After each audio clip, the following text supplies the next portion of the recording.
31st night কি উদযাপন করা যাবে?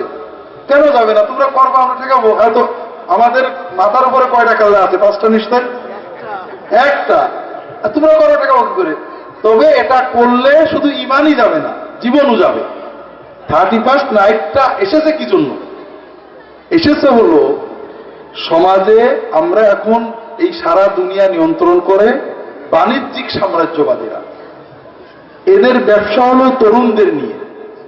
তরুণদের ভিতরে যৌবনের উচ্ছলতা আছে। তরুণদের দুটো জিনিস আছে, একটা হলো যৌবন আর একটা হলো জীবন। কয়টা জিনিস আছে? একটার নাম যৌবন, 40-এর ভিতরেই শেষ হয়ে যাবে, আর একটার নাম জীবন, 45 পর্যন্ত থাকবে, নাকি 100 হতে পারে। জীবন অনেক লম্বা, যৌবন অল্প। যৌবনে আমাদের ভিতরে গ্রোথ থাকে, উচ্ছলতা, অস্থিরতা। এই সময়ে আমরা কি করছি অত ভাবি না। এখন আমরা মানুষের একটা কথা বলতে গেলেও 5 বার চিন্তা করি, ঠিক না? আর যুবক তরুণেরা একবার বললে লাভ পেরে দৌড় দেবে, গর্তে পড়ে না, কোথায় বলে হুঁশ নেই। এই থেকে বাণিজ্যিক সাম্রাজ্যবাদীরা এক্সপ্লয়েট করতে চায়। তুমি 31st নাইট উপলক্ষে কেন ব্যয় করো, খাও, ফুর্তি করো।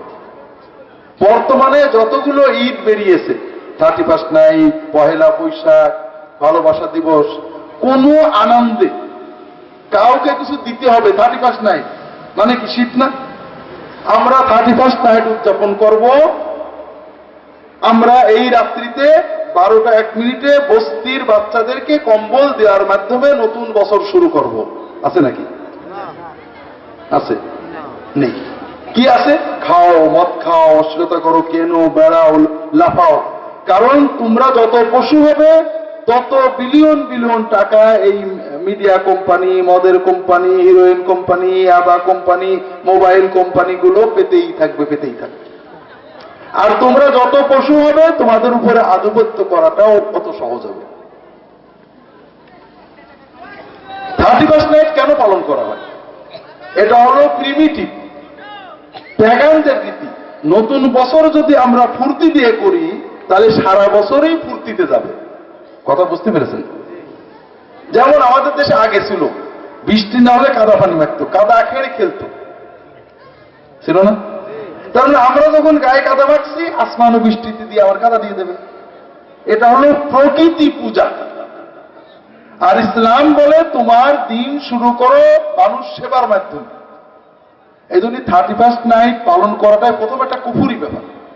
দ্বিতীয়ত এর মাধ্যমে তোমার জীবন ধ্বংস হবে। দুধ আমরা জাল দিই না? একজন লোক আধা কেজি দুধ কিনলো, আধা হাড়ি হলো, হাড়ি ভরে গেল। সে চিন্তা করলো যে আধা কেজি দুধ খাবো, আলহামদুলিল্লাহ 1 কেজিরও বেশি করেছে, কাজেই যত পরে পড়ুক আমি জাল দিয়ে ঘন করি, 1 হাড়ি তো দিকে শেষ করতে পারবো না। তারপরে কতটুক থাকবে? 1 কেজি তো থাকবে না। আমাদের যৌবনের গ্রোথ, এই যে উচ্ছলতা, উন্মাদনা, অস্থিরতা, এটার কারণে আমরা কি হারাচ্ছি বুঝছি না। আমাদের জীবন হারাচ্ছি, আমাদের শক্তি হারাচ্ছি, আমাদের পবিত্রতা হারাচ্ছি, মানসিক শান্তি হারাচ্ছি। এগুলো আমরা বুঝবো যখন বয়স 40 হয়ে যাবে, 45 হয়ে যাবে, তখন আর ফিরে আসতে পারবো না, জীবনটা বড় কষ্টের হয়ে যাবে। এই জন্য তোমরা এগুলো থেকে 100 মাইল দূরে থাকবে। জীবনকে উপভোগ করো, শৃঙ্খলার ভিতরে নামাজ ঠিক করে পড়ো, জীবনের কিছু সময় অন্তত প্রতিদিন ব্যায়াম করো, খেলো, শরীর চর্চা খেলা, কিছু সময় পড়ো, কিছু সময় আল্লাহর ইবাদত করো, কিছু সময় বন্ধুদের নিয়ে আনন্দ করো। এভাবে নিয়ম করে জীবন কাটাও।